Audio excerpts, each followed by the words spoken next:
In the summer of 480 BC, the Persian Empire, led by King Xerxes, launched one of the most ambitious invasions in history. Xerxes' father, King Darius, had tried and failed to conquer Greece a decade earlier at the Battle of Marathon. Now Xerxes sought revenge, raising what ancient historians claim was the largest army ever assembled. The Greek city-states, though often divided, knew they had to unite to survive. Their first major stand against Persia would take place at a narrow mountain pass known as Thermopylae, the Hot Gates. Here, King Leonidas of Sparta and his legendary 300 warriors would face impossible odds. But who were these 300 Spartans? What made them so feared in battle?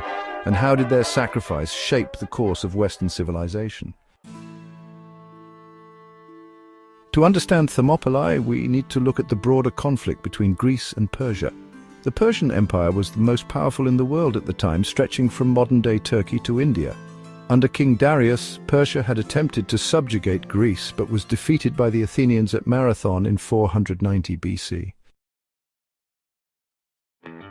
After Darius's death, his son Xerxes spent years preparing for another invasion. Ancient sources claim his army numbered over 1 million men, though modern estimates suggest closer to 100,000 to 300,000. Regardless of the exact size, it was an overwhelming force compared to the scattered city-states of Greece. Greece, however, had an advantage: terrain and strategy. Knowing they could not defeat Persia in open battle, they planned to block their advance at strategic locations. Thermopylae, with its narrow passage between mountains and sea, was chosen as the perfect place to make a stand. Leonidas, one of Sparta's 2 kings, was chosen to lead the defense. But why did he bring only 300 Spartans? Spartan law did not allow full-scale military campaigns during the sacred festival of Carnia. However, the Spartan government permitted Leonidas to take his personal bodyguard, a hand-picked group of 300 elite warriors, all with sons to continue their bloodline in case they perished. Though the 300 Spartans are the most famous, they were not alone. Around 7,000 other Greek soldiers joined them, including troops from Thespiae, Thebes, and other city-states. When the Persian army arrived, Xerxes sent an envoy demanding the Greeks lay down their arms. Leonidas's response was simple, but legendary. "Molon Labe, come and take them." On the first day of battle, Xerxes sent thousands of troops to break through the Greek line, but the phalanx formation, rows of shielded warriors fighting as a single unit, proved impenetrable. The narrow pass of Thermopylae neutralized Persia's advantage in numbers. The Greeks fought in shifts, allowing fresh troops to replace the tired ones.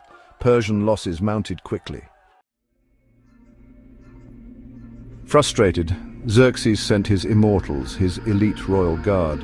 But even they could not break the Greek defenses. The Spartans, using their superior training and discipline, cut them down with ease. For 2 full days, the Greeks held their ground. The Persian dead piled up, and Xerxes began to grow desperate.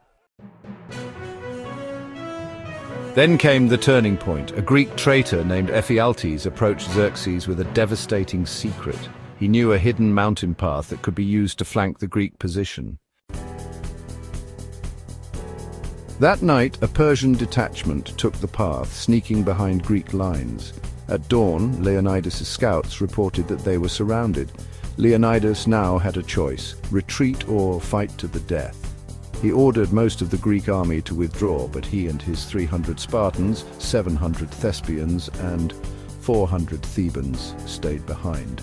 They knew they were doomed, but they chose to fight anyway, hoping to delay the Persians long enough for Greece to prepare a counterattack.